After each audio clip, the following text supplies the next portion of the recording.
Assalamualaikum warahmatullahi wabarakatuh. Perkenalkan, nama saya Siti Fatimah. Saya dari Prodi Keperawatan. Di sini saya akan menjelaskan sedikit tentang mekanisme inflamasi.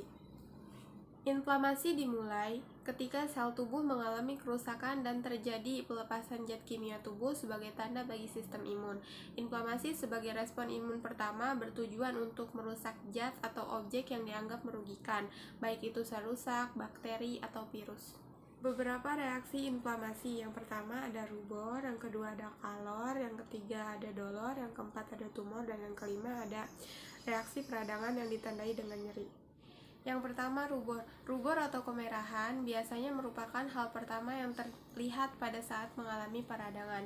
Ketika reaksi peradangan mulai timbul, maka arteri yang mensuplai darah ke daerah tersebut melebar. Oleh karena itu, darah mengalir lebih banyak ke dalam mikrosirkulasi lokal. Yang kedua, kalor atau peningkatan suhu tubuh panas merupakan reaksi pada permukaan tubuh, yakni kulit, yang terjadi bersamaan dengan kemerahan akibat peradangan. Dengan peradangan pada kulit menjadi lebih panas dari sekelilingnya. Hal ini terjadi karena darah dengan suhu 30 derajat Celcius lebih banyak disalurkan ke permukaan daerah yang terkena radang. Yang ketiga, dolor atau nyeri dari reaksi peradangan yang dihasilkan dengan berbagai mekanisme. Perubahan pH lokal atau konsentrasi ion-ion tertentu dapat merangsang ujung-ujung syaraf untuk mengeluarkan zat kimia tertentu, misalnya mediator histamin atau mediator lainnya, yang menyebabkan pembekakan dan peradangan pada jaringan sehingga mengakibatkan peningkatan tekanan lokal dapat menimbulkan rasa sakit. Yang keempat, gejala dari peradangan akut adalah tumor atau pembengkakan yang terjadi akibat meningkatnya permeabilitas dinding kapiler serta adanya penyaluran cairan dan sel-sel dari sirkulasi darah ke jaringan yang cedera. Pada peradangan, dinding kapiler tersebut menjadi lebih permeabel dan lebih mudah dilalui oleh leukosit dan protein utama, terutama albumin, yang diikuti oleh molekul yang lebih besar sehingga plasma jaringan mengandung lebih banyak protein yang kemudian mengalirkan kapiler atau masuk ke dalam jaringan sehingga menyebabkan jaringan menjadi bengkak.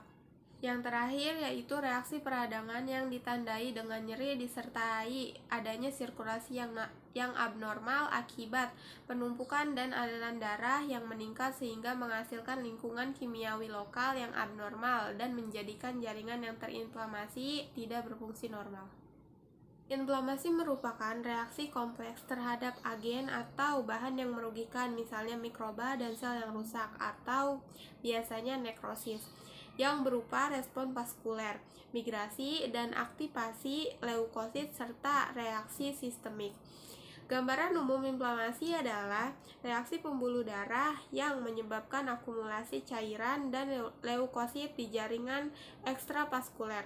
Respon inflamasi berkaitan erat dengan proses perbaikan. Inflamasi berfungsi menghancurkan, mengecerkan, atau membatasi agen yang merugikan dan memicu terjadinya serangkaian proses yang mencoba untuk memulihkan dan menggantikan jaringan yang rusak.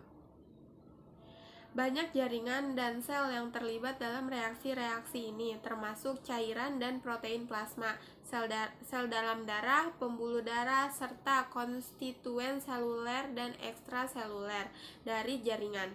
Inflamasi akan berhenti apabila agen penyebab telah dieliminasi dan mediator-mediator yang dilepaskan telah diuraikan atau disingkirkan.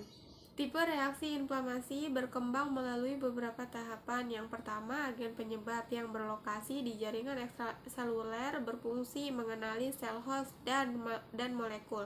Leukosit dan protein plasma dibawa dari sirkulasi ke tempat di mana lokasi agen penyebab. Yang kedua, leukosit dan protein kemudian diaktifasi dan bekerja bersama untuk menghancurkan dan menghilangkan substansi penyebab. Ketiga, reaksi dikontrol dan determinasi. Yang keempat, kerusakan jaringan diperbaiki. Sekian penjelasan dari saya, kurang lebihnya mohon maaf. Wassalamualaikum warahmatullahi wabarakatuh.